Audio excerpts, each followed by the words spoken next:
need no great effort of memory to recall in every detail the rainy autumn evening when I stood with my father in one of the more frequented streets of Moscow, and felt that I was gradually being overcome by a strange illness.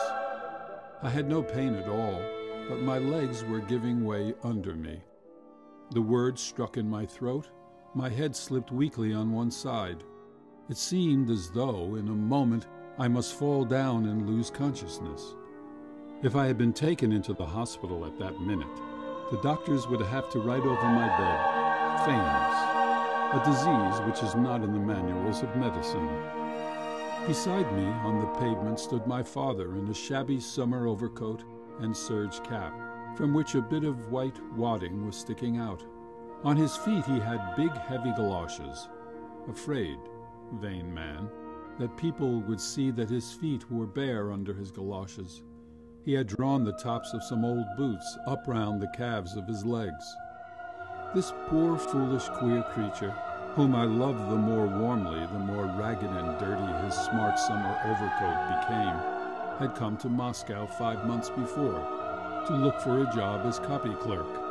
For those 5 months he had been trudging about Moscow looking for work, and it was only on that day that he had brought himself to go into the street to beg for alms.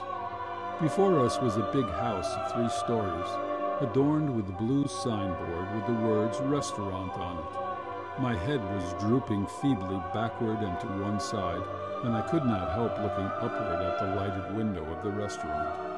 Human beings were flitting about at the windows. I could see the right side of the orchestrion, 2 oleographs, hanging lamps. Staring into one window, I saw a patch of white. The patch was motionless, and its rectangular outline stood out sharply against the dark brown background. I looked intently and made out the patch of white placard on the wall.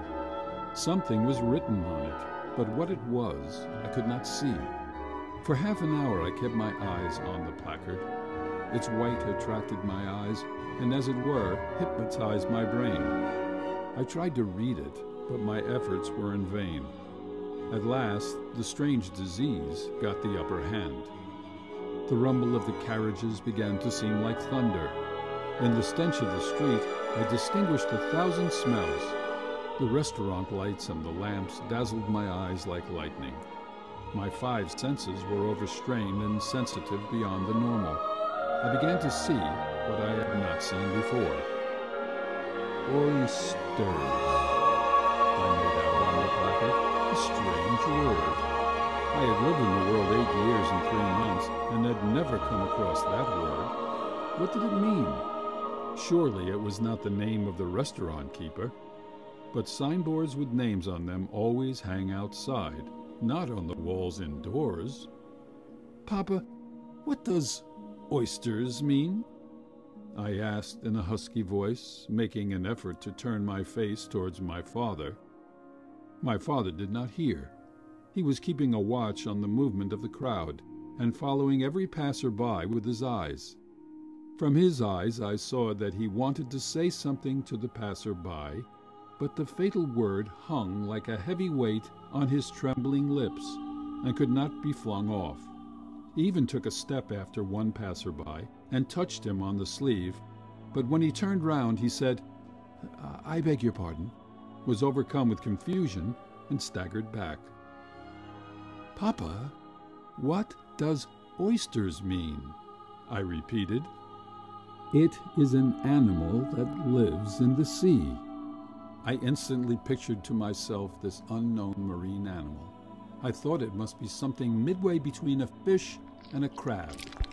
As it was from the sea, they made of it, of course, a very nice hot fish soup with savory pepper and laurel leaves, or broth with vinegar and fricassee of fish and cabbage, or crayfish sauce, or served it cold with horseradish. I vividly imagined it being brought from the market, quickly cleaned, quickly put in the pot, quickly, for everyone was hungry, awfully hungry. From the kitchen rose the smell of hot fish and crayfish soup. I felt that this smell was tickling my palate and nostrils, that it was gradually taking possession of my whole body. The restaurant, my father, the white placard, my sleeves were all smelling of it, smelling so strongly that I began to chew.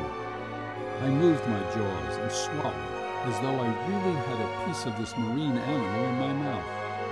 My legs gave way from the blissful sensation I was feeling.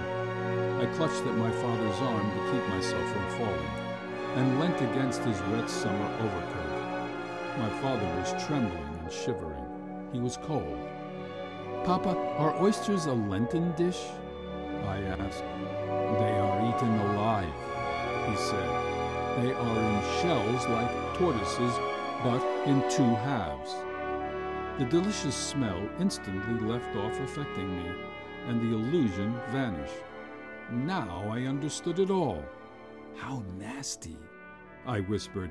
"How nasty." So that's what oysters meant.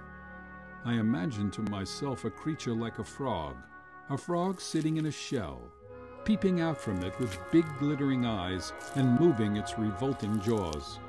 I imagined this creature in a shell with claws, glittering eyes, and slimy skin being brought from the market. The children would all hide while the cook, frowning with an air of disgust, would take the creature by its claw, put it on a plate, and carry it into the dining room.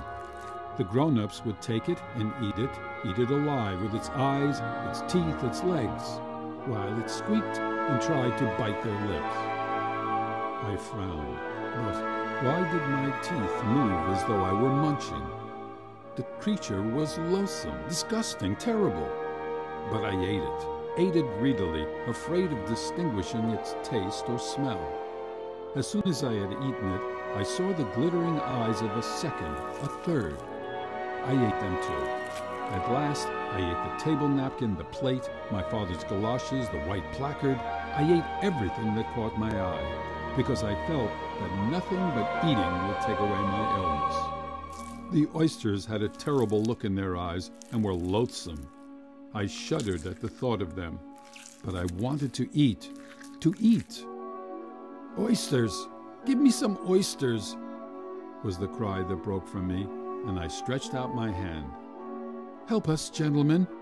I heard at that moment my father say in a hollow and shaking voice, "I am ashamed to ask, but, my God, I can bear no more." "Oysters!" I cried, pulling my father by the skirts of his coat. "Do you mean to say that you eat oysters? A little chap like you." I heard laughter close to me. Two gentlemen in top hats were standing before us, looking into my face and laughing. "Do you really eat oysters, youngster? That's interesting. How do you eat them?" I remember a strong hand dragged me into the lighted restaurant. A minute later there was a crowd round me, watching me with curiosity and amusement. I sat at a table and ate something slimy, salt with a flavor of dampness and moldiness. I ate greedily without chewing, without looking, and tried to discover what I was eating. I fancied that if I opened my eyes, I should see glittering eyes, claws, and sharp teeth. All at once, I began biting something hard. There was a sound of scrunching. "Ha ha ha! He's eating the shells!" laughed the crowd. "Little silly, do you suppose you can eat that?" After that, I remember a terrible thirst. I was lying in my bed and could not sleep for heartburn and the strange taste of my parched mouth. My father was walking up and down, gesticulating with his hands. "I believe I have caught a cold," he muttered. "I have a feeling in my head as though someone were sitting on it. Perhaps it was because I have not, eaten anything today. I really am a queer, stupid creature. I saw those gentlemen pay 10 rubles for the oysters. Why didn't I go up to them and ask them to lend me something? They would have given something." Towards morning, I fell asleep and dreamt of a frog sitting in a shell, moving its eyes. At midday, I was awakened by thirst and looked for my father. He was still walking up and down and gesticulating.